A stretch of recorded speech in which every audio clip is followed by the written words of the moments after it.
Right. దీని గురించి ఈ యొక్క ఫెయిత్ఫుల్నెస్ గురించి, ఫెయిత్ఫుల్నెస్ అనే మాట ఎంత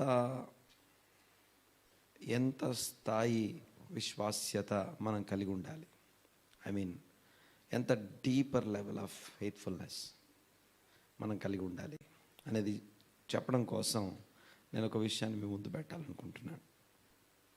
బైబిల్లో నుండి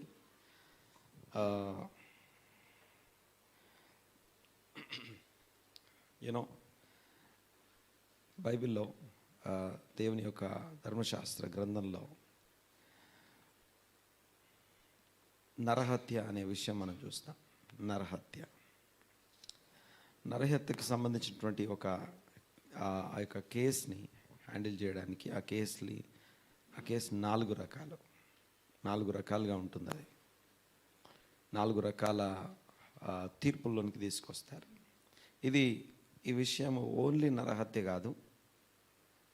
మాత్రమే కాదు, ఈవెన్ ప్రతి విషయానికి కూడా వర్తిస్తుంది ఇది. సో ఆ 4 కేసెస్ని మేము ముందు జ్ఞాపకం చేస్తాను. అంటే ఇది ధ్యానించిన తర్వాత మనకు విషయం అర్థమవుతుంది. ఏంటంటే మనం ఎంత జాగ్రత్తగా ఉండాలి, ఎంత నమ్మకంగా ఉండాలనే విషయాన్ని జ్ఞాపకం చేసుకోవడం కోసం ఈ విషయాన్ని ముందు పెడుతున్నా. దేవునికి స్తోత్రం కలుగును గాక. తలలు వంచి కళ్ళు మూసుకొని చిన్న మాట ప్రార్థన చేసుకున్నాం. మా పరమ తండ్రి, మా దేవా, మీకు వందనాలు, స్తుతులు, స్తోత్రం. నాయన ఈ ఉదయకాలం మాతో మాట్లాడండి. మీ కృప మా ఎడల విస్తరింపచేయమని ప్రార్థన చేస్తున్నాం. స్తోత్రం నాయన, మీకే వందనాలు. మీ కనికరము, మీ కృప, మీ వాత్సల్యత ఈ దినము, ఈ వారము నూతనంగా మా ఎడల ఇదిగో నా కృప కలిగి ఉన్నందుకు స్తోత్రం చెల్లిస్తున్నాం. మా పక్షంగా మీరు కలిగి ఉన్నటువంటి ఉద్దేశాలు నెరవేర్చండి. మీ చిత్తం మాలో నెరవేర్చబడినట్లుగా, మీ చిత్తం మేము జరిగించినట్లుగా ఈ దినము మీ యొక్క వాక్యం మాకు అనుగ్రహించండి. మాట చేత నన్ను మమ్మల్ని తృప్తిపరచమని వేడుకుంటున్నాం. స్తోత్రం నాయన, మీకే వందనాలు. మీ కృప మా ఎడల విస్తరింపచేయమని వేడుకుంటూ, స్తుతించి ఆరాధించి మీ నామాన్ని గొప్ప చేస్తూ ఈ ప్రార్థన నజరేయుడైన యేసుక్రీస్తు గొప్ప నామమున అడిగి బ్రతిమాలి వినేంత వేడుకుంటున్నాం తండ్రి. Amen, amen. నేను ఒక ఎక్స్ప్లెనేషన్ మీ ముందు పెడతాను. ఈ ఎక్స్ప్లెనేషన్ బైబిల్లో నుంచే మాట్లాడుతున్నాను, బట్ రెఫరెన్స్ ఏవి చూపించట్లేదు. నేను మాట్లాడుతుండగానే మీకు అర్థమైపోద్ది అది ఎక్కడ రాస్తుంది, ఎలా ఉంది అనేది. సో అందులో మర్డర్ లేకపోతే నరహత్య అనే దానికి సంబంధించి 4 రకాల కేసెస్ ఉంటాయి, 4 రకాల తీర్పులు ఉంటాయి. అందులో ఫస్ట్ ఏంటంటే, ఒక వ్యక్తి తను కట్టెలు కొట్టుకోవడానికి వెళ్తున్నాడు. ఓకే, కట్టెలు కొట్టుకోవడానికి వెళ్తున్నప్పుడు ఒక గొడ్డలు తీసుకొని వెళ్తున్న సందర్భంలో ఆ కట్టెలు కొట్టుకునే టైంలో పైన ఉన్నటువంటి ఆ యొక్క పిడి ఊడిపోయి అది వెళ్ళి ఎవరికో ఒకరికి తగిలింది. ఓకే, ఫస్ట్ కేసు ఇది. తగిలి ఆ వ్యక్తి మూర్చపోవడం, కాయిలా పడడం అంటాం కదా. ఆ రోజు కాకుండా నెక్స్ట్ డే ఎప్పుడో చచ్చిపోయాడు. ఇది కేసు నెంబర్ 1. అందరు వింటున్నారు కదా. తర్వాత ప్రశ్నలు ఉంటాయి, డిస్కషన్ ఉంటుంది, కాబట్టి జాగ్రత్తగా రండి. ఏం చెప్పాను నేను? దీన్ని ఫస్ట్ కేసు. ఇది case number 1, murder case number 1. ఈ కేసు ఎలా ఉంటుందంటే, దీన్ని గమనించండి ఒకసారి. ఏం చెప్పాను నేను? ఇందులో ఎక్కడన్నా పగ కానీ, శరీర క్రియలు, ఈవిల్ ఇంపల్స్ అంటాం, ద్వేషం కానీ, పగ, ద్వేషము, లేకపోతే అవతల వాడి మీద చంపేయాలన్నటువంటి ఎలాంటి ఆలోచన కానీ లేదు. ఉందా? ఈవిల్ ఇంపల్స్ ఏమైనా ఉందా లేదా? ప్లాన్ చేసి చంపింది కాదుగా. ఓకే, సో 1 పగ, ద్వేషం లేదు. 2 ప్రణాళిక లేదు. ఒక ప్రణాళికాబద్ధంగా చంపలేదు. సో ఈ కేసులో ఆ చంపిన వాడు ఇంకోటి తగిలి ఎప్పుడు చనిపోయాడు? ఆ రోజు చనిపోలేదు, నెక్స్ట్ డే చనిపోయాడు, లేదా నెక్స్ట్ డే చనిపోయాడు. అలా చనిపోతే ఆ వ్యక్తి నిర్దోషి అని తీర్పు తీర్చబడతాడు. ఇది కేసు నెంబర్ 1. అర్థమైంది కదా? ఎందుకు నిర్దోషి అంటే ఆ చావుకి కారణమైనటువంటి వ్యక్తి ఒకటి ఈవిల్ ఇంపల్స్. చంపడం అనగానే పైన చంపడం మాత్రమే కాదు, అది లోపల పుడుతుంది. అది చంపాలనే ఆలోచన పగ ద్వేషం ద్వారా కలుగుతుంది. ఆ పగ ద్వేషం అనేది శరీర క్రియలు. దేవుని యొక్క న్యాయపు తీర్పు చాలా లోతుగా ఉంటుంది. ఆయన న్యాయపు తీర్పులు వాటి గురించి మనం చూస్తాం. ఆయన న్యాయపు తీర్పులు సంపూర్ణమైనవి, ఆయన కార్యములు సంపూర్ణమైనవి మాట్లాడుకున్నాం. చూడండి ఒకసారి. కేసు నెంబర్ 1, పగ లేదు, ద్వేషం లేదు. నెక్స్ట్ నెంబర్ 2, ప్రణాళిక లేదు. నెంబర్ 3, తగిలినటువంటి వ్యక్తి అప్పుడు చనిపోలేదు. ఎప్పుడు చనిపోయాడు? Next day. ఓకే, ఒకరోజు బ్రతికే ఉన్నాడు. కాబట్టి ఇప్పుడు ఈ కేసులో ఇన్వాల్వ్ అయినటువంటి వ్యక్తి ఏమంటాం? నిర్దోషి. సో నిర్దోషిగా నీతిమంతుడిగా బయటకు వస్తాడు. ఇది కేసు నెంబర్. దీన్ని చాలా కీన్ అబ్జర్వేషన్ లేకపోతే క్లోజ్ ఇన్వెస్టిగేషన్ అంటాం. చాలా జాగ్రత్తగా ఇన్వెస్టిగేట్ చేసిన తర్వాతే ఈ తీర్పు తీర్చాలి. ఇది కేసు నెంబర్ 1. ఇది ఓన్లీ నరహత్య విషయమే కాదు, మిగతా అన్ని పాపాలకు కూడా ఇదే ప్యాటర్న్ వర్తిస్తుంది. ఇదే ప్యాటర్న్ అనగా ఇదే పద్ధతి మిగిలిన అన్ని పాపాలకు కూడా వర్తిస్తుంది. పగ లేదు అంటే ఎలాంటి ఈవిల్ ఇంపల్స్ లేదు, పాప స్వభావం అంటాం కదా, శరీర క్రియలు అంటాం కదా, శరీరాశ, నేత్రాశ, జీవోడంబం, శరీరాశలు, ఇదిగో కలహము, ద్వేషము, మతతలు, ఇవన్నీ ఏవైతే రాస్తున్నాయో అవేవి లేవు. అలాని ప్రణాళిక లేదు. అండ్ ఆ చనిపోయిన వ్యక్తి అప్పుడు చచ్చిపోలే, నెక్స్ట్ డే చచ్చిపోయాడు. సో ఇది విక్టిమ్ ఎవరైతే ఉన్నారో అది నెక్స్ట్ డే చనిపోయాడు కాబట్టి తనకి బాధ్యత లేదు, కాబట్టి నిర్దోషి. కేసు నెంబర్ 2 ఏంటంటే, బాగా వినాలి. కేసు నెంబర్ 2 ఎన్ని చెప్పాను? మొత్తం ఎన్ని కేసులు ఉంటాయి? 4 ఉంటాయి. సో కేసు నెంబర్ 2 ఏంటంటే, ఇవి మీ బైబిల్లో ఎక్కడున్నాయో రెఫరెన్స్లు అన్నీ నాకు రాసి ఆ గ్రూప్లో పోస్ట్ పెట్టండి. ఓకే, ఎక్కడెక్కడ చెప్తున్నానో మీరు చూసి చెప్పాలి నాకు. రైట్. కేసు నెంబర్ 2, అదే పిడి ఊడిపడింది. అన్ఇంటెన్షనల్గా, ఎలాంటి ఇంటెన్షన్ లేదు, యాక్సిడెంటల్గా ఊడి పడింది, దెబ్బ తాకింది. ఫస్ట్ కేసులో నెక్స్ట్ డే చచ్చిపోయాడని చెప్పాను కదా. ఈ సెకండ్ కేసు 2లో ఏంటంటే అప్పుడే చచ్చిపోతాడు. ఆన్ ద స్పాట్లో చనిపోతే ఈ వ్యక్తి ఏమవుతాడు తెలుసా? ఎవరైతే ఇన్వాల్వ్ అయ్యాడో ఆ వ్యక్తి దోషిగా ఎంచబడతాడు. ఓకే, పగ లేదు, ప్రతీకారం తీసుకోవాలనే ఆ యొక్క ద్వేషం లేదు, అలాని ప్రణాళిక కూడా లేదు, అన్ఇంటెన్షనలే. బట్ స్టిల్ అది అప్పుడే తగిలి చనిపోయాడు కాబట్టి 2 కేసులు ఏమవుతాడు?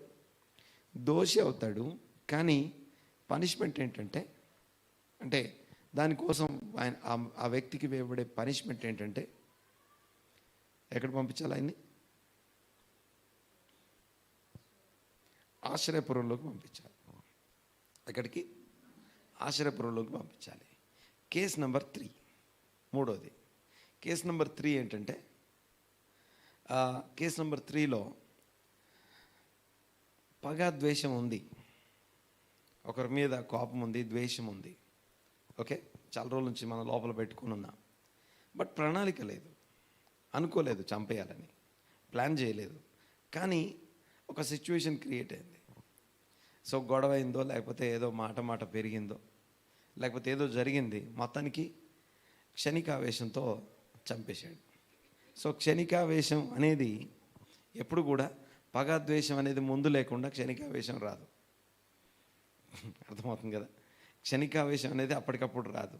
ఆల్రెడీ దానికి సంబంధించిన ద్వేషం, దానికి సంబంధించిన సీడ్, దానికి సంబంధించిన ఇంటర్నల్ ఆ యొక్క ఏదైతే మెడిటేషన్ ఉందో అది ముందే ఉంటుంది.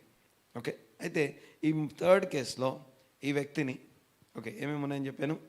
పగ, ద్వేషము ఉంది, కానీ ప్రణాళిక లేదు. అయితే చనిపోయిన కారణాన్ని దీన్ని ఇన్వెస్టిగేట్ చేసి నిరూపించిన తర్వాత ఈ వ్యక్తికి ఏం తీర్పు తీరుస్తారు? ఈ వ్యక్తిని ఎక్కడ పంపించాలి? ఇప్పుడు ఎగ్జైల్ అంటాం, చెరలోనికి పంపించాలి. ఎక్కడికి? కొంచెం గట్టిగా చెప్పాలి. ఎగ్జైల్, చెరలోనికి పంపించాలి. ఈ ఎగ్జైల్లో చెర అంటే ఏంటి? చెరలో ఉండేవాడికి బయట ఉండేవాడికి తేడా ఏంటి? కొన్ని మాటలు చెప్పండి. బయట మామూలుగా ఉండేవాడికి ఎగ్జైల్లో ఉండేవాడికి తేడా ఏంటి? గట్టిగా అమ్మా.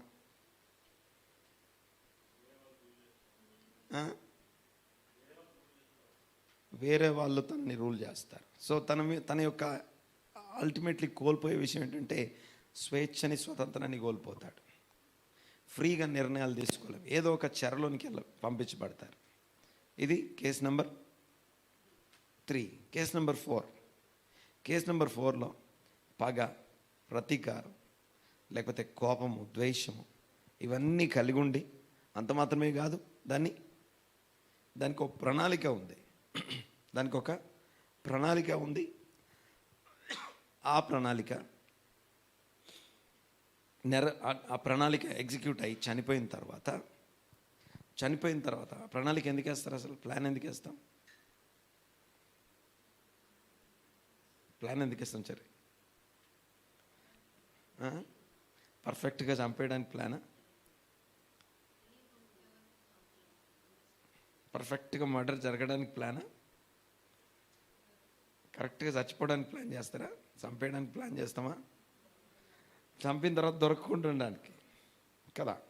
సో ఈ ప్లాన్ కూడా ఎగ్జిక్యూట్. ఈ వ్యక్తిని ఏమంటాం? ఈ వ్యక్తిని ఏం చేస్తాం?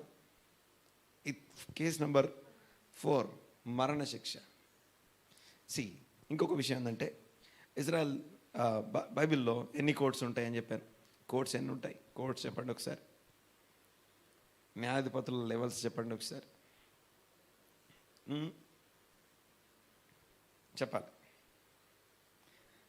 ఎంతమంది మీద న్యాయాధిపతి ఉంటారు? చెప్పాలి, మాట్లాడాలి. మనం ఫస్ట్ సర్వీస్లో ఉన్నాం. 10 మంది మీద ఒక న్యాయాధిపతి. నెక్స్ట్ తర్వాత 50 మంది మీద ఒక న్యాయాధిపతి. 10, నెక్స్ట్ 50, నెక్స్ట్ 100, నెక్స్ట్ 1000, తర్వాత పైన 1000 పైన మోషే. ఓకే, చెప్పండి ఒకసారి ఏమేమి చెప్పాను? 10 మంది మీద, 50 మంది మీద, 100 మంది మీద, 1000 మోషే. ఓకే, ఇవి న్యాయాధిపతులు అనే దానికి ఈవెన్ ఆ యొక్క కృత నిబంధనలో ఉన్న 5 పరిచర్లు ఉన్నాయి కదా, సువార్థికులు అనే దగ్గర నుంచి మొదలుపెట్టి అపోస్తలుల దాకా, అవన్నీ కూడా వాటికి సంబంధం ఉంటుంది. సరే, న్యాయాధిపతి అనే మాటకి 10 మందిని దేవుని న్యాయ విధానాలు బోధిస్తూ నడిపించేవాడిని 10 మందికి న్యాయాధిపతి అంటాం. 10 మందికి దేవుని కట్టడలు బోధిస్తూ ఫెయిత్ఫుల్నెస్ని, జాగ్రత్తని, దేవుని సన్నిధిలో నిందారహితమైనటువంటి మచ్చ, ముడత, డాగు, కలంకం లేనటువంటి జీవితం జీవించడానికి సంబంధించిన కట్టడల్ని బోధించే 10 మందిని లీడ్ చేసేవాడిని న్యాయాధిపతి అంట. ఓకే, తర్వాత అంటే 10 మందిని లీడ్ చేయగలగాలి. తర్వాత 50 మంది, 100 మంది, 1000 మంది. తర్వాత మోషే అంటే అర్థం ఏంటంటే మోషే పీఠం అంటాం. అక్కడ 120 మంది ఉంటారు, 120 మెంబర్స్ ఉంటారు. సన్హెద్రిన్ అంటారు దాన్ని. ఇక్కడ ఒక విషయం ఏంటంటే మర్డర్ కేసుని 10 మంది మీద న్యాయాధిపతి తీర్చడానికి అవకాశం లేదు.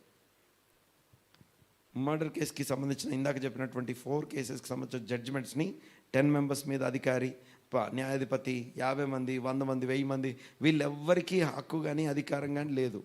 వీళ్ళు ఏం చేయాలి? ఎక్కడికి పంపించాలి? పై లెవెల్కి పంపించాలి. పైన ఎవరుంటారు? సన్హెద్రిన్ 120 మోషే పీఠం దగ్గర అక్కడ ఉన్నటువంటి ప్రధాన యాజకుడు, వాళ్ళు తీర్పు తీర్చాలి. ఏమని తీర్పు తీర్చాలి?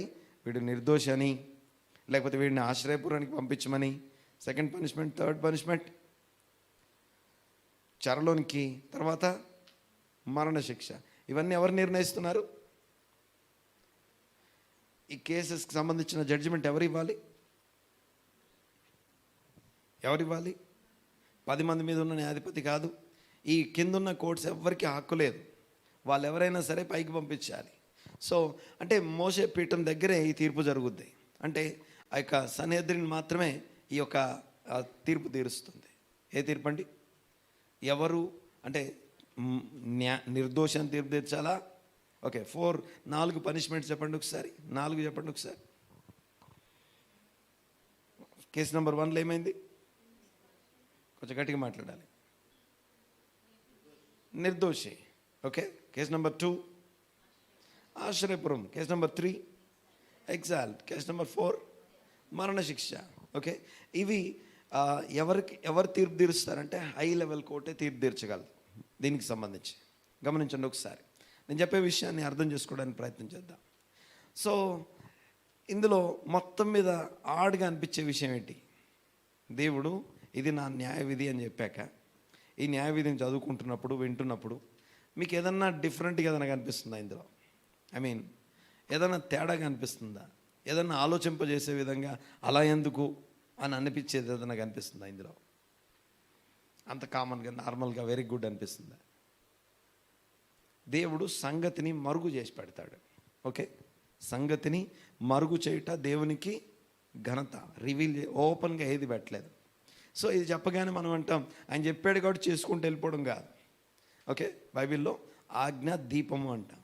ఆజ్ఞ దీపము. ఆ దీపానికి వెలుగేంటి? దానికి సంబంధించిన ఉపదేశం. దాని ఉపదేశం దానికి వెలుగే. అంటే ఈ ఆజ్ఞకు ఒక వెలుగు, ఈ ఆజ్ఞకు ఒక ఉపదేశం ఉంటుంది. సో దాంట్లో నుంచి మనం ఎడిఫై అవుతాం. అది మనల్ని ఎడిఫై చేస్తుంది. చెప్పండి ఒకసారి, ఈ 4 పనిష్మెంట్స్, ఈ 4 కేసెస్ చూసినప్పుడు ఏమన్నా తేడా కనిపించిందా మీకు? అలా ఎందుకని ఏమన్నా అనిపించిందా?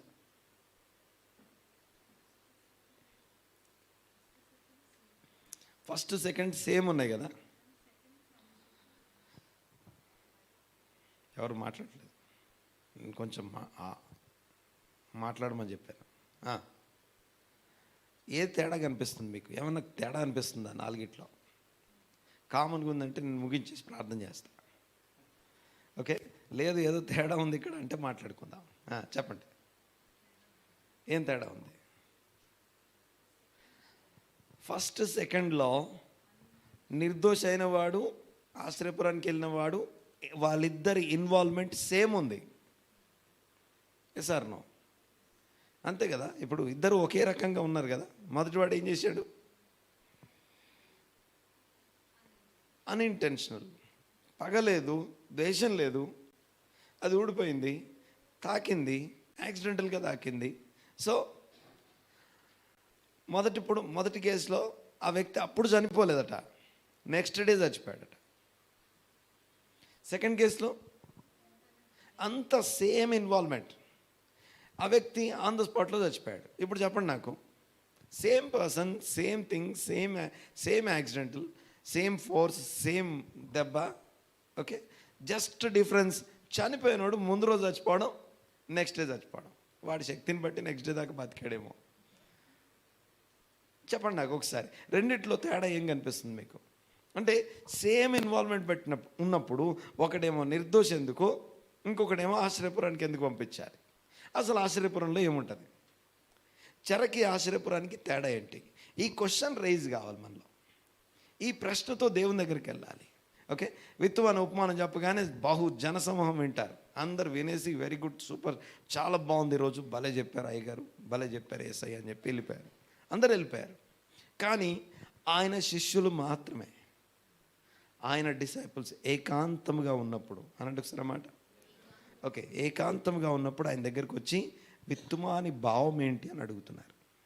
సో దేవుణ్ణి మనం అడగాలి. సో ఇందులో ఏదో తేడా ఉంది, ఇందులో ఏదో డిఫరెంట్ కనిపిస్తుంది, ఎందుకు అలా అని అడగగలగాలి. అడిగి ధ్యానించడం దేవుడు, మనం అడగడం కోసం దేవుడు తన వాక్యాన్ని మరుగు చేసి పెట్టాడు. ఏమని అడగాలి ఇప్పుడు మనం? ఇద్దరు సేమ్ ఇన్వాల్వ్ అయ్యారు కదా, ఈ వ్యక్తికి ఆ వ్యక్తి ఇన్వాల్వ్మెంట్లో తేడా లేదు కదా, మరి అలాంటప్పుడు ఈ వ్యక్తి నిర్దోష ఎందుకు, ఆ వ్యక్తి ఆశ్రయపురానికి ఎందుకు పంపించాలి? సరే ఓకే, ఆశ్రయపురానికి పంపిస్తాం. ఆశ్రయపురంలో ఏముంటుంది? ఓకే, జాగ్రత్తగా రండి ఒకసారి, చెప్పాలి నాకు ఒకసారి, ఎందుకని తేడా ఉంది మీకు అర్థమైంది చెప్పండి. ఏమై ఉండొచ్చు? నెక్స్ట్ డే చచ్చిపోతే ఓకే, ఇంతకీ ఎలా ఎలా జరిగింది మర్డర్? ఎలా జరిగింది? ఓకే, దాన్ని ఏమంటాం? అలా జరగడాన్ని ఏమంటాం? యాక్సిడెంట్ అంటాం. మనం రెగ్యులర్గా ఒక పదం చెప్పుకుంటాం, there is nothing accidental in the Kingdom of God. There is nothing coincidence in that. ఇప్పుడు కోఇన్సిడెన్స్ నా యాక్సిడెంటల్ లేనప్పుడు మన యాక్సిడెంటల్గా ఎలా తగిలింది మరి ఇది? ఆ దేవుని ప్లాన్. Very good. ఓకే, మరణము తప్పించుట, కొంచెం గట్టిగా మాట్లాడారు. మరణము తప్పించుట దేవుని వాష్యం, యెహోవా వాష్యం. అంటే మొదటోడు ఆన్ ద స్పాట్లో చనిపోకుండా వాని మరణాన్ని ఒకరోజు పోస్ట్పోన్ అయింది. మొదటివాడు ఆన్ ద స్పాట్లో చనిపోకుండా, ఓకే, ఏమైంది? మరణం ఒకరోజు పోస్ట్పోన్ అయింది. ఆ పోస్ట్పోన్ అయినప్పుడు దేవుడు ఎవరిని కాపాడదాం అనుకుంటున్నాడు? ఆ మరణాన్ని ఒకరోజు పోస్ట్పోన్ చేయడం వల్ల, పోనీ ఒకరోజు పోస్ట్పోన్ అయిన తర్వాత రేపన్నా బతుకుతాడంటే రేపు చచ్చిపోయాడు, నెక్స్ట్ డే చనిపోయాడు. ఇందులో దేవుడు ఎవరిని కాపాడుతున్నాడు? ఆ పర్సన్ని కాపాడుతున్నాడు. సో ఆ పర్సన్ని కాపాడడం వెనకాల దేవుని ఉద్దేశం ఏమై ఉండొచ్చు అంటే, ఓకే, ఎవరైనా చెప్తారా?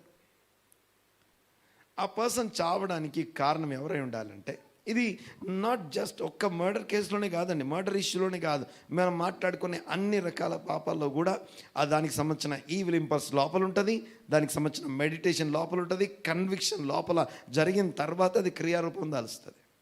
ఆ క్రియారూపం దాల్చినప్పుడు మనం మన జీవితం విషయంలో ఎంత నమ్మకంగా ఉన్నాము అనేది ఒక అర్థం కావడానికి ఈ జస్ట్ ఒక కేసుని మీ ముందు పెడుతున్నాను. చూడండి ఒకసారి. సో మొదటి వాడి చావుకి ఈ అన్ఇంటెన్షనల్గా ఆ యొక్క వ్యక్తి చేతి నుంచి పడిపోవడం ఏదైతుందో ఆ వ్యక్తి కారణం కావద్దని ఆ వ్యక్తిని తప్పించడం కోసం కాపాడాడు దేవుడు. అంటే దాని అర్థం ఏంటంటే, ఈ వ్యక్తి మరణానికి మరి కారణం ఎవరై ఉండాలి? ఈ చనిపోయిన వ్యక్తి మరణానికి ఎవరు కారణమై ఉండాలి? చనిపోయిన వాడు ఇంటెన్షనల్గా అన్ఇంటెన్షనల్గా ఆ చావు కారణమైన వాడిని నిర్దోషంగా దేవుడు కాపాడుతున్నప్పుడు, ఓకే, దానికి కారణం మరి చావు కారణం ఎవరై ఉండాలి? ఏదో టైం అయిపోయింది కాబట్టి చచ్చిపోయినట్రా? నో, ఆ వ్యక్తి చావు కారణం ఏంటంటే ఆ వ్యక్తే. అర్థమవుతుందిగా నేను మాట్లాడేది? ఆ వ్యక్తి చావు కారణం ఎవరు? ఆ వ్యక్తే. సో ఎలాగా ఆ వ్యక్తే కారణం అవుతాడు? చదవండి ఒకసారి. ప్రసంగి గ్రంథం 7వ అధ్యాయం 17వ వచనం. అయ్యగారు చెప్పారు, చదవండి. ప్రసంగి గ్రంథం 7వ అధ్యాయం 17వ వచనం.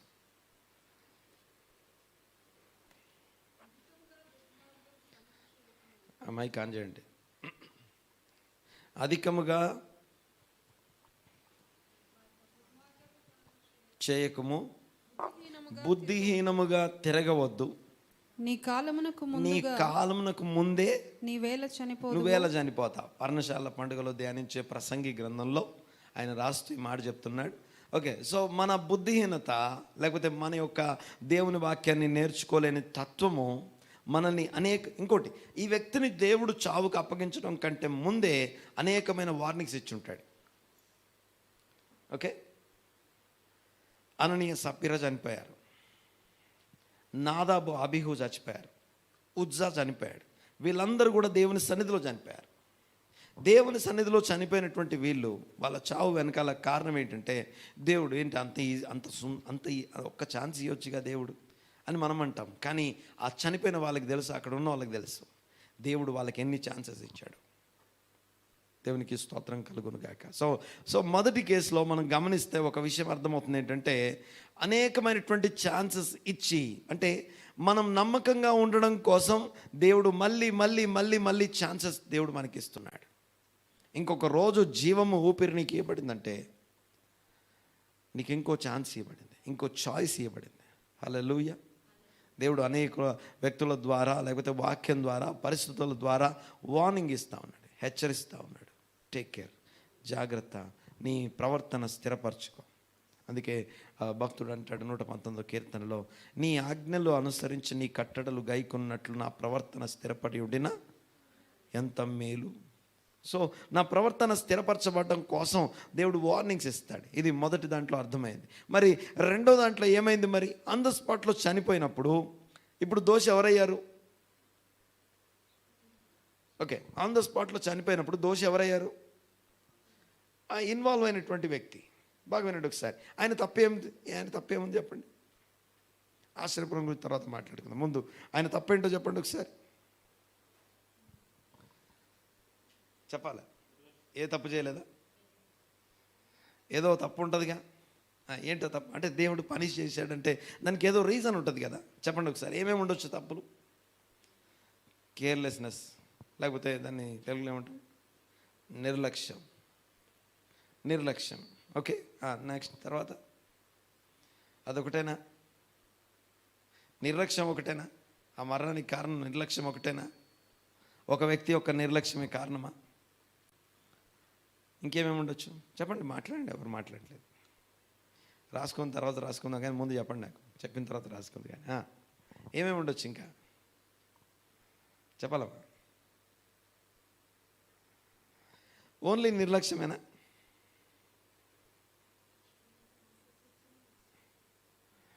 ఇప్పుడు ఆయనకి ఛాన్సెస్ గురించి, మన ఛాన్సెస్ ఆయన చచ్చిపోయాడు. ఈ రెండు ఆయన చెప్పండి. చంపినాన్ని గురించి మాట్లాడుకుంటున్నాం. చెప్పండి. ఒకటి నిర్లక్ష్యం కారణం అన్నం, బాగుంది. ఇంకేమైనా ఉందా? చూసుకోవాలి కదా ముందే. ఓకే, దాన్ని ఏమనాలి? మళ్ళీ కేర్లెస్నెస్, జాగ్రత్త అంటాం. ఏం లేదు, జాగ్రత్త లేకపోవడం అంటాం. ఒకటి నిర్లక్ష్యం, జాగ్రత్త లేకపోవడం. ఈ రెండిటికి కారణం ఏంటి మరి? అవి రెండు ఎందుకు వస్తాయి అమ్మా? చేసే పని ఇష్టం లేదని మరి కట్టలు తెచ్చుకోవాలి కదా. ఇంకో కారణం ఉంటుంది, అసలైన కారణం ఉంటుంది. టీచింగ్ లేదు. ఓకే, ఆ టీచింగ్ లేకపోవడం కాదు, టీచింగ్ ఎప్పుడు వర్షం పడుతూనే ఉంటుంది. మనమే డ్రై ప్లేస్ని మనం క్రియేట్ చేసుకుంటాం. ఓకే, సో టీచింగ్ ఉండి కూడా టీచింగ్ కిందకి రాకపోవడాన్ని ఏమంటాం అమ్మా? తిరుగుబాటు కాదు. అర్థం కాలే.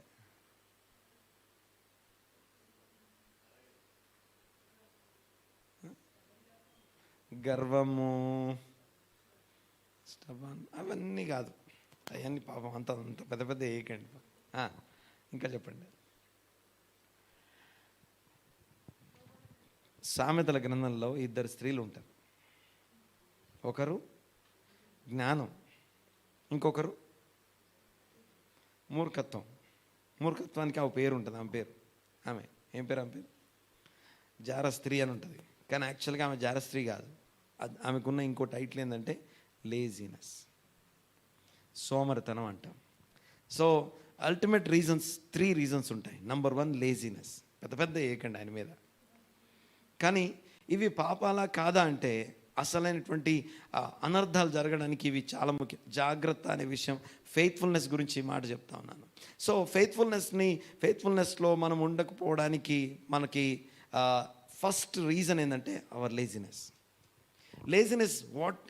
ఇన్ వాట్ ఏరియా, ఏ ఏరియాలో లేజినెస్ అంటే నేర్చుకోవడం విషయంలో జాగ్రత్తగా, నిర్లక్ష్యంగా ఉండకుండా జాగ్రత్తగా ఉండటానికి సంబంధించినటువంటి ప్రికాషన్స్, వాటికి సంబంధించి వీఆర్ లేజీ. వాటిని నేర్చుకునే విషయంలో వీఆర్ లేజీ. ఇంత డీటెయిల్గా ఆలోచించాల్సిన అవసరం లేదు. ఇంత డీటెయిల్గా ఆలోచిస్తున్నాం చూసారా మనం ఇప్పుడు. ఈ ఆలోచన విధానం దేవుడు కోరుకునేది. దేవుని వాక్యం అంత డీపర్ లెవెల్కి వెళ్తుంది. మర్డర్ చేసావా లేదా, వ్యభిచారం చేసావా లేదా, లేకపోతే దొంగతనం చేసావా లేదా, అబద్ధం ఆడావా లేదా అని అడగట్లేదు. దానికి కారణం ఏంటి? దాన్ని ఈ లెవెల్లో దేవుడు విడదీసి నిన్ను ప్రిపేర్ చేస్తాడు. దీన్ని ఏమంటామంటే పైన ఆ మరకను తుడిచేస్తే సరిపోదు. ఆ మరకని ఇప్పుడు తుడిస్తే మళ్ళీ లోపల నుంచి బయటకు వస్తుంది.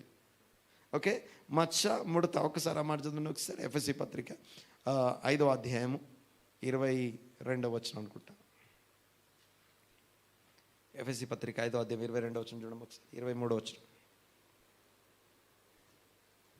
క్రీస్తు సంఘమునకు శిరస్సై ఉన్నలాగున పురుషుడు భార్యకు శిరస్సై ఉన్నాడు. క్రీస్తు శరీరమునకు రక్షకుడై ఉన్నాడు. సంఘము క్రీస్తునకు లోబడినట్టుగా భార్యలు కూడా ప్రతి విషయంలోనూ తమ పురుషులకు లోబడవలెను. పురుషులారా మీరును మీ భార్యలను ప్రేమించుడి, అటువలే క్రీస్తు కూడా. ఇక్కడ నుంచి చూడండి ఒకసారి, ఇది యాక్చువల్గా క్రీస్తు సంఘం గురించినటువంటి టాపిక్ అది. అక్కడ చూడండి ఒకసారి, అటువలే క్రీస్తు కూడా సంఘమును ప్రేమించి. సంఘమును అంటే నిన్ను నన్ను ప్రేమించి, అది కళంకమైనను కళంకము ముడత అట్టిది మరి ఏదైనాను లేకుండా పరిశుద్ధము నిర్దోషమైనదై మహిమగల సంఘముగాను ఆయన తన ఎదుట దాన్ని నిలువబెట్టుకొనవలనని వాక్యముతో తన యొక్క తోరా, తన ఇన్స్ట్రక్షన్, తన ఉపదేశంతో ఉదక స్నానము చేత దానిని పవిత్రపరిచి పరిశుద్ధపరచుటకై దాని కొరకు తన్ను తాను అప్పగించుకోండి. దాని కొరకు అంటే ఈ కార్యము అంటే నువ్వు పైన చేసావా లేదా, అయిందా కాలేదా, ఇవి మాత్రం కాదు. దానికి కారణం ఏంటో డీపర్ లెవెల్కి దేవుని వాక్యం తీసుకెళ్తుంది నిన్ను. ఆమేన్. రైట్, దేవునికి స్తోత్రం కలుగును గాక. సో ఇలాంటి 3 విషయాలు ఏమేమి మాట్లాడుకున్నాం మనం. Number 1 laziness to learn, laziness to get the teaching. దేవుని వాక్యం నేర్చుకునే విషయంలో సోమరితనం. ఒక మాట చెప్పాలంటే, దివారాత్రము యెహోవా ధర్మశాస్త్రమునందు ఆనందించు ధ్యానించాలి. But we are lazy. మనం మన లేజినెస్ని బట్టి, మన సోమరితనాన్ని బట్టి అది వినము నేర్చుకోం. దానివల్ల లోపల ఉన్న ఈవిల్ ఇంపల్స్ ఏదైతే ఉందో, అనగా పాప స్వభావము, శరీర క్రియ ఏవైతే ఉన్నాయో అవి పనిచేయడం ప్రారంభమవుతాయి. అవి పని చేయకుండా ఉండడం కోసం యాక్టివ్గా దేవుని ప్రోయాక్టివ్ డూయింగ్ కమాండ్మెంట్స్, అనగా దేవుని కమాండ్మెంట్స్ని చేసే విషయంలో యాక్టివ్గా ఉండడం గురించి మనకు వాక్యం మాట్లాడుతూ ఉంది. దేవునికి స్తోత్రం కలుగును గాక. చూడండి ఒకసారి. సరే, నెంబర్ 1 లేజినెస్. నెంబర్ 2 లేజినెస్ వల్ల అజాగ్రత్త, నిర్లక్ష్యం కలుగుతాయి. ఓకే, చూస్తానికి అన్ఇంటెన్షనల్, అయ్యో పాపం అంటాం మనం. ఓకే, ఎలాంటి పగ ద్వేషం లేకపోవచ్చేమో, అంటే ఈవిల్ ఇంపల్స్ లేకపోవచ్చేమో, కానీ ఆ ఈవిల్ ఇంపల్స్ పని చేయడానికి అవకాశం కల్పిస్తున్నాం ఆ లేజినెస్ వల్ల, మరియు ఆ యొక్క నిర్లక్ష్యము మరియు అజాగ్రత్త వల్ల. నిర్లక్ష్యము, అజాగ్రత్త. ఈ నిర్లక్ష్యము, అజాగ్రత్త అనే ఏరియా కూడా ఫెయిత్ఫుల్నెస్ మన నుంచి కోరబడుతుంది. దాంట్లో కూడా మన నుంచి, అంటే చూడండి ఒకసారి, ఓన్లీ ఫస్ట్ది ఒకటే చూస్తాం మనం. ఓకే, సో ఒకడు నేరం చేశాడు, ఒకడు తప్పు చేశాడు, వాడికి శిక్ష పడాలి అంతే. కానీ అసలు విషయం ఏంటంటే, ఇంకా దానికంటే డీపర్ థింగ్స్ని దేవుని వాక్యం మన నుంచి కోరుకుంటాం. మన నుంచి కోరుకుని మనల్ని వాక్యోదకం చేత ప్రతిరోజు స్నానం జరిగిస్తూ ఉంది. ఆమేన్. దేవునికి స్తోత్రం కలుగును గాక. చివరిగా చూడండి ఒకసారి, అయితే ఈ వ్యక్తిని ఎక్కడికి పంపించాలి ఇప్పుడు మనం? అజాగ్రత్త, సోమరితనం, అజాగ్రత్త, నిర్లక్ష్యం, ఈ 3 కలిగినటువంటి వ్యక్తిని దానికి కారణం యొక్క, అనగా అవి ఉన్నంతసేపు ఏం కాదు, కానీ వాటి వల్ల ఒక అనర్థం జరిగిన తర్వాత ఆ వ్యక్తిని ఖచ్చితంగా ఎక్కడికి పంపించాలి? ఆశ్రయపురానికి ఎందుకు పంపించాలి? ఏముంటుంది ఆశ్రయపురంలో? ఇవి మన రోజువారీ జీవితంలో జరిగే విషయాలు. ఆశ్రయపురం అంటే ఏంటి అసలు? ఆశ్రయపురాలు యాక్చువల్గా బైబిల్లో 6 ఆశ్రయపురాలు ఉంటాయి. అయితే యోర్దాను నదికి యువతల 3, అవతల 3 6 ఆశ్రయపురాలు, అనగా పట్టణాలు ఉంటాయి. యాక్చువల్గా ఆశ్రయపురం అనగానే మనము దాన్ని ఇప్పుడు చూడండి ఒకసారి, మరణశిక్ష అనేది పనిష్మెంటు, చెరసాల అనేది, చెర అనేది ఒక పనిష్మెంటు. మన స్వాతంత్రాన్ని కోల్పోతాం. చెర అంటే బయట ఉన్నోడికి చెరలో ఉన్నోడికి తేడా ఏంటంటే, బయట ఉన్నవాడు విశ్రాంతిగా స్వేచ్ఛ స్వాతంత్రంలో ఉంటాడు. ఆ చెరలో ఉన్నవాడికి స్వేచ్ఛ స్వాతంత్రం ఉంటుంది, బానిసత్వం ఉంటుంది. స్వేచ్ఛ స్వాతంత్రం ఉన్నప్పుడు దేవుని వాక్యానికి లోబడిన కారణం చేత మనం మన స్వేచ్ఛ కోల్పోతాం.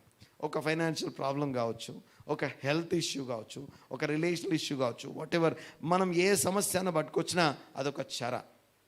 ఒక చెరకి ఆ చెరలో ఉన్నంతసేపు మనం మన డెసిషన్స్ ఏవి తీసుకోలేం, మనం మన సొంత నిర్ణయాలు తీసుకోలేం. అది మనల్ని ఆపరేట్ చేస్తుంది.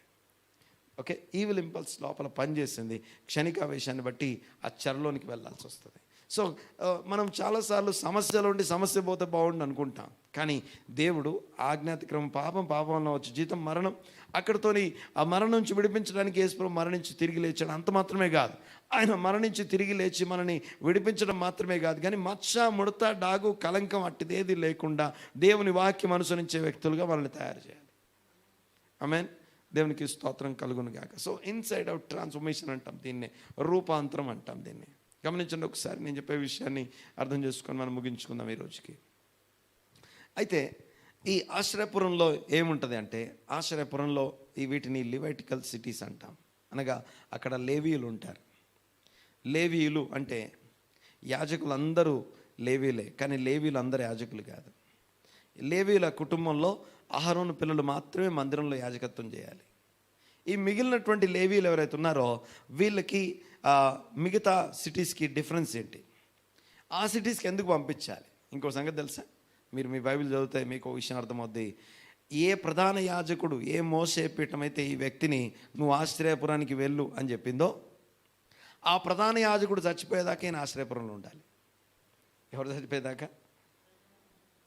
ఆ తీర్పు తీర్చిన, మోసపీఠం మీద కూర్చొని తీర్పు తీర్చిన ప్రధాన యాజకుడు. ఇవన్నీ బైబిల్లో ఉన్నాయి, మీరు నాకు రెఫరెన్స్లు పంపించాలి, ఏది మిస్ చేయొద్దు. ఓకే, సో ఇది only for this service only, ఈ సర్వీస్కి మాత్రమే, మిగతా వాళ్ళకి కాదు. ఓకే, చూడండి ఒకసారి ఏమని చెప్పాను. ప్రధాన యాజకుడు, ఈ వ్యక్తి ఎప్పటిదాకా ఉండాలి ఆశ్రయపురంలో అంటే, ప్రధాన యాజకుడు చచ్చిపోతే కానీ ఈయన బయటికి రాడు. ఏం చేయాలి మరి ఆశ్రయపురంలో? ఆశ్రయపురంలో ఏముంటుందంటే లేవీలు ఉంటారు. లేవీలకి లివెటికల్ సిటీస్కి మిగతా సిటీస్కి డిఫరెన్స్ ఉంటుంది. ఒక సిటీ మొత్తము ఆశ్రయపురము అంటే అర్థం ఏంటంటే, బాగా వినండి ఒకసారి. ఇప్పుడు మీకు సింపుల్గా అర్థమయ్యే విషయం, అర్థం అయ్యే భాషలో చెప్పాలంటే, దేవుడు సర్వభూమి అయిందే, అందులో అబ్రహాం అనే ఒక వ్యక్తిని ఏర్పాటు చేసుకున్నాడు. ఆ వ్యక్తి నమ్మకమైనోడుగా కనిపించాడు. ఆయనకి నమ్మకమైన వాడు, ఫెయిత్ఫుల్, నమ్మకస్తుడు అన్నమాట. ఆ నమ్మకస్తుని తయారు చేసుకొని ఆ నమ్మకస్తునికి సంతానం ఇచ్చాడు. ఆ సంతానాన్ని ఎలాంటి సంతానం అది? ఫెయిత్ఫుల్ జనరేషన్, నమ్మకమైన జనాంగం పుట్టింది. బాగా వినండి ఒకసారి. అయితే మిగిలిన నేను నీకు సంతానం ఇస్తాను, నీ సంతానం నందు సకల వంశములు అంటుకట్టబడి దీవించబడాలి. అంటే సకల వంశాలు అంటుకట్టబడాలి అంటే, ఈ నరహత్య చేస్తూ, వ్యభిచారం చేస్తూ, దొంగతనాలు చేస్తూ, ఆజ్ఞలు అతిక్రమిస్తూ, దేవునికి దూరంగా వెళ్ళిపోయి పాపం చేత మరణించినటువంటి ఆ జనాంగాలన్నిటినీ అబ్రహాంకి అంటుకట్టాలి. అంటే ఇప్పుడు అబ్రహాంని ఆశ్రయపురం అంటాం. అబ్రహాంని ఏమనాలి ఇప్పుడు అన్నట్టు ఒకసారి? ఎందుకు? అందరం వెళ్ళి ఆయన దగ్గర కూర్చొని నేర్చుకోవాలి, ఆయన పిల్లలం అవ్వాలి. ఓకే, అబ్రహాం పిల్లలం కావాలి. మనం ఏం కావాలి? అబ్రహాము పిల్లలం. ఎలా అవుతాం అబ్రహాం పిల్లలం అంటే, అబ్రహాము తన పిల్లలకి ఆజ్ఞాపిస్తాడు, యెహోవా మార్గమును అనుసరించమని ఆజ్ఞాపిస్తాడట. ఆదికాండం 18:19 నా మార్గమును అనుసరించుటకు తన పిల్లలకి, తన ఇంటి వారందరికీ అబ్రహాము ఆజ్ఞాపిస్తాడు అని, నేను అబ్రహామును బట్టి అబ్రహామును ఎరిగి ఉన్నాను అంటాడు. నిన్ను ఎరిగి ఉన్నాను అంటాడు. చూడండి ఒకసారి, నేను మాట్లాడేది అర్థమవుతుంది కదా. ఇక్కడ ఇప్పుడు అబ్రహాము, అలాగే అబ్రహాం సంతానం అందరూ కూడా అబ్రహాం సంతానం కాలేదు. ఇస్సాకు వలన అయినది నీ సంతానం అనబడను. సో ఇశ్రాయేలీలు అందరూ సర్వప్రపంచానికి ఆశ్రయపురం. ఇశ్రాయేల్ అందరూ అంటే ఎందుకు? ఆ సర్వప్రపంచము ఇశ్రాయేల్ దగ్గరికి వెళ్ళి కూర్చొని నేర్చుకోవాలి. వాళ్ళ దగ్గరికి వెళ్ళి కూర్చొని, ఈవెన్ వాళ్ళని చెరలోకి పంపించడం వెనకాల కూడా దేవునికి ఉన్న చిత్తం ఏంటంటే, వాళ్ళ పాపాన్ని బట్టి పంపించాడని మనం అనుకుంటాం. బాగా వినండి ఒకసారి. ఐగుప్తుకి ఎందుకు ఇశ్రాయేల్ వెళ్ళారు? వాళ్ళు ఏం తప్పు చేశారు అని అడిగితే కారణం ఏముండదు.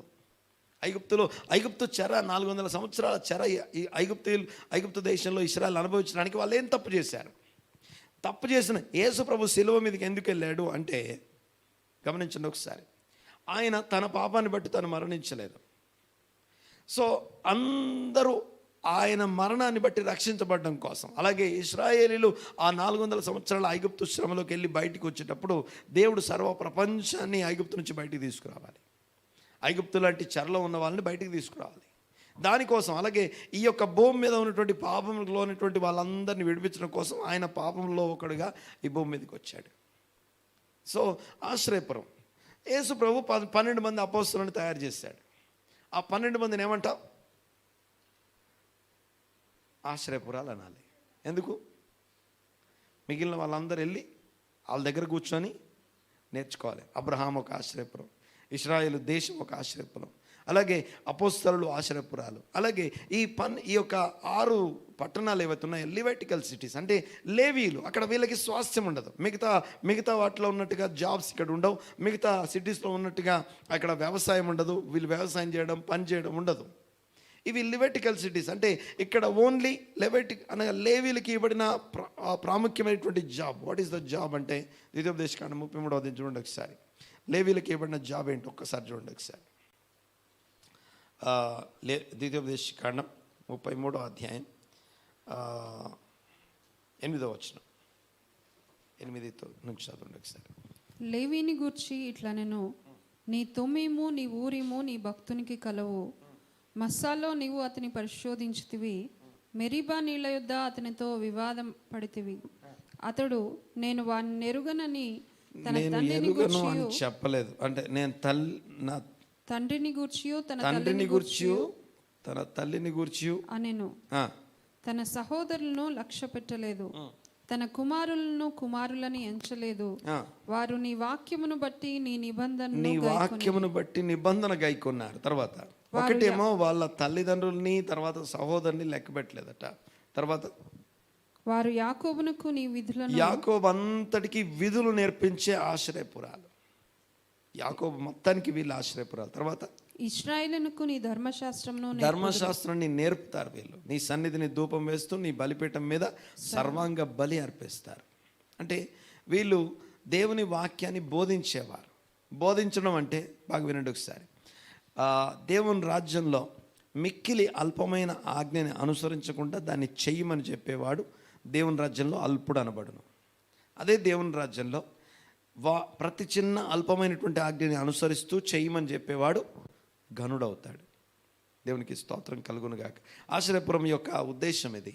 అంతేకాదు దేవునికి స్తోత్రం. ఈ యొక్క ఇందులో మనం నమ్మకత్వాన్ని నేర్చుకోవడం కోసం ఈ మాటలన్నీ జ్ఞాపకం చేస్తున్నాను. ఎంత డీపర్ థింగ్స్ ఇందులో ఉన్నాయో చూడండి ఒకసారి. మనము తప్పు చేసామా లేదా, కరెక్ట్గా ఉన్నామా లేదా అక్కడే ఉంటాం. కానీ అసలు విషయం ఏంటంటే మన ఆత్మ విషయంలో, మన సోల్ విషయంలో లెక్క అప్పచెప్పాల్సి ఉంది. మనం అందరం లేచిపెడదాం ఒకసారి. విన్న విషయాల్ని ఇంకొకసారి ధ్యానించండి, ఇంకొకసారి ఆలోచించండి. మన వాక్యమును మరొకసారి మొత్తాన్ని చూడండి ఒకసారి, ధ్యానించి దాంట్లో నుంచి ఏం నేర్చుకోవాలో, ఎలా గ్రహించగలమో. ఓన్లీ ఈవిల్ ఇంపల్స్ అనగా పాప స్వభావం లోపల ఉంది. అది లేకుండా ఎవరం లేము, అతీతులం కాదు. అంతేకాదు నెక్స్ట్ ఏంటంటే దానికి సంబంధించిన మెడిటేషన్ జరగకుండా ఆపడం కోసం దేవుడు తన ఆజ్ఞలు మనకిచ్చాడు. అందరము లేచి నిలబడి తలలు వంచి ప్రార్థన చేసుకుందాం ఒక్కసారి. మనం ఎంతవరకు ఈ రోజున ఫెయిత్ఫుల్గా నమ్మకంగా ఉన్నాం. దేవుడు మనకిచ్చిన సోల్ విషయంలో, దేవుడు మనకు అప్పగించినటువంటి మన వ్యక్తిగత జీవితాలు, తర్వాత మనకి ఇవ్వబడినటువంటి విషయాలన్నిట్లో ఎంతవరకు మనము నమ్మకంగా ఉన్నామో ఒక్కసారి పరీక్ష చేసుకుంటూ దేవుని సన్నిధిని అడుగుదాం. ఒక్కసారి మా పరమ తండ్రి మీకు వందనాలు. తలలు వంచి చేతులు పైకెత్తి ప్రార్థన చేద్దాం. మా పరమ తండ్రి మీకు వందనాలు, స్తుతులు, స్తోత్రం నాయన. Thank you lord. ఈరోజు నాతో మాట్లాడినందుకు మీకు వందనాలు. మీ కార్యములు మా ఎడలా విస్తరింపజేసినందుకు స్తోత్రం చెల్లిస్తున్నాం. విన్న వాక్యం మా హృదయాల్లో, మా వ్యక్తిగత జీవితాల్లో స్థిరపరచబడును గాక. దేవా మీకు వందనాలు చెల్లిస్తున్నాం నాయన. స్తోత్రము తండ్రి, మీకు వందనాలు, వందనాలు, వందనాలు ప్రభా. స్తోత్రం నాయన. Thank you lord. వందనాలు, స్తుతులు, స్తోత్రం చెల్లిస్తున్నాం నాయన. అందరము దేవుని సన్నిధిలో మనల్ని మనం పరీక్ష చేసుకుందాం. మన నిర్లక్ష్యము, మన అజాగ్రత్త, జ్ఞానం లేకుండా జీవించడం, దేవుని వాక్య జ్ఞానం లేకుండా జీవించడం గురించి దేవుని వాక్యం మనల్ని ప్రశ్నిస్తూ ఉంది. దీన్ని బట్టి దేవునికి స్తోత్రం చెల్లిస్తాం. ఒక్కసారి ఈరోజు నాకు జ్ఞాపకం చేసినందుకు వందనాలు అని చెప్పేసి దేవునికి వందనాలు చెప్తూ, ఏం మార్చుకోవాలో, ఏం నేర్చుకోవాలో, ఏ విషయాల్లో మనం లేజీగా ఉన్నామో, సోమరిగా ఉన్నామో, నిర్లక్ష్యంగా ఉన్నామో, అజాగ్రత్తగా ఉన్నామో ఆ విషయాన్ని జ్ఞాపకం చేసుకుందాం. వాటన్నిటిని బట్టి దేవునికి స్తోత్రం చెల్లిస్తాం. దేవుని అడుగుదాం, దేవా నన్ను పాపిని నన్ను క్షమించండి. నాకు ఇవ్వబడిన అనేకమైనటువంటి ఛాన్సెస్, ఇంకొక ఛాన్స్ నాకు ఇచ్చారు, దాన్ని బట్టి మీకు వందనాలయ్యా. యెహోవా నియమించిన ధర్మశాస్త్రం యథార్థమైనది, అది సోల్ని, ప్రాణంను తెప్పరిల్ల చేయును. మీ తెప్పరిల్ల చేసే మాటను బట్టి మీకు వందనాలు. యెహోవా శాసనములు నమ్మదగినవి, అది బుద్ధిహీనులకు జ్ఞానం పుట్టించును ఆయన. నాకు జ్ఞానం పుట్టించకుండా అజాగ్రత్తతో, లేజినెస్ని బట్టి, నాకున్న సోమర్తనాన్ని బట్టి, నాకున్నటువంటి దేవా మీకు వందనాలు నాయన, అజాగ్రత్తను బట్టి ఇదిగో నా వల్ల అనేకమైనటువంటి అనార్థాలు జరుగుతున్నాయి. వాటన్నిటి విషయంలో మచ్చ, ముడత, డాగు, కలంకము అలాంటిది ఏది లేకుండా మేము మీ సన్నిధిలో నిర్దోషము, నిష్కలంకము, పవిత్రము, పరిశుద్ధమై ఉండటానికి సహాయం దయచేయండి. సంఘముగా ఉండటానికి సహాయం దయచేయండి ప్రభు. యెహోవా ఉపదేశంలో నిర్దోషమైనవి అవి హృదయమును సంతోషపరచును. యెహోవా ఏర్పరిచిన ధర్మము నిర్మలమైనది, అది కన్నులకు వెలిగిచ్చును. యెహోవా యందైన భయము పవిత్రమైనది, అది నిత్యము నిలుచును. యెహోవా న్యాయ విధులు సత్యమైనవి, అవి కేవలము న్యాయమైనవి. అవి బంగారు కంటెను, విస్తారమైన బేలిమి బంగారు కంటెను కోరదగినవి. తేనె కంటెను, జుంటి తేనె దారుల కంటెను మధురమైనవి. వాటి వలన నీ సేవకుడు హెచ్చరిక నొందునాయన. వాటిని గైకుంట వలన గొప్ప లాభం కలుగును. తన పొరపాటులు కనుగొనగల వాడెవడు? మా పొరపాట్లను మేము నిర్లక్ష్యంగానే, లేజీగానే వదిలేస్తూ వెళ్తున్నాం ప్రభు. మాట విషయంలోనూ, మా చూపు విషయంలో, మా తలంపుల విషయాల్లో, మా క్రియల విషయాల్లో, మా నడక విషయంలో, మా జీవన విషయంలో అనేకమైనటువంటి పొరపాట్లు మేము లోపల కలిగి ఉన్నాం. దాన్ని ఎలా కనుగొనగలం ప్రభు? నేను రహస్యముగా చేసిన తప్పులు క్షమించి నన్ను నిర్దోషినిగా తీర్చు ప్రభు. దురభిమాన పాపంలో పడకుండా నీ సేవకుని ఆపము, వాటిని నన్ను ఏలనీయకుము. అప్పుడు నేను యథార్థవంతుడనై అధిక ద్రోహము చేయకుండా నిందారహితుడనగుదును. యెహోవా నా ఆశ్రయదుర్గమా, నా విమోచకుడా, నా నోటి మాటలను, నా హృదయ ధ్యానమును నీ దృష్టికి అంగీకారములగునుగాక. దేవా మీకు వందనాలు, స్తోత్రమైన మీ ధర్మము, మీ శాసనము, మీ యొక్క ఉపదేశం దేవా మాకు ఆశ్రయమైనటువంటి ఆశ్రయపురంలోకి మీ సన్నిధిలో మేము జాగ్రత్తగా నేర్చుకోవడానికి కృప దయచేయండి. మాకు ఇవ్వబడిన స్వేచ్ఛను, మాకు ఇవ్వబడినటువంటి స్వాతంత్రాన్ని దుర్వినియోగపరచకుండా, మాకు స్వాతంత్రం ఉంది, మేము అన్నీ చేయగలము, మేము అన్నీ చేయదగినవి కాదన్న మాటని మేము గ్రహించడానికి మాకు కృప దయచేయండి. ఆలోచనలు విశాలపరచమని వేడుకుంటూ, స్తుతించి ఆరాధించి మీ నామాన్ని గొప్ప చేస్తూ ఈ ప్రార్థన ఇదిగో ఏకీవించిన సంఘం అంతటి పక్షంగా విజ్ఞాపన చేస్తున్నాను. దీవించండి, ఆశీర్వదించండి. విన్న వాక్యం వారి హృదయాల్లో స్థిరపరచమని వేడుకుంటూ, స్తుతించి ఆరాధించి ఈ ప్రార్థన అడిగి వేడుకుంటున్నాం తండ్రి. ఆమేన్, ఆమేన్.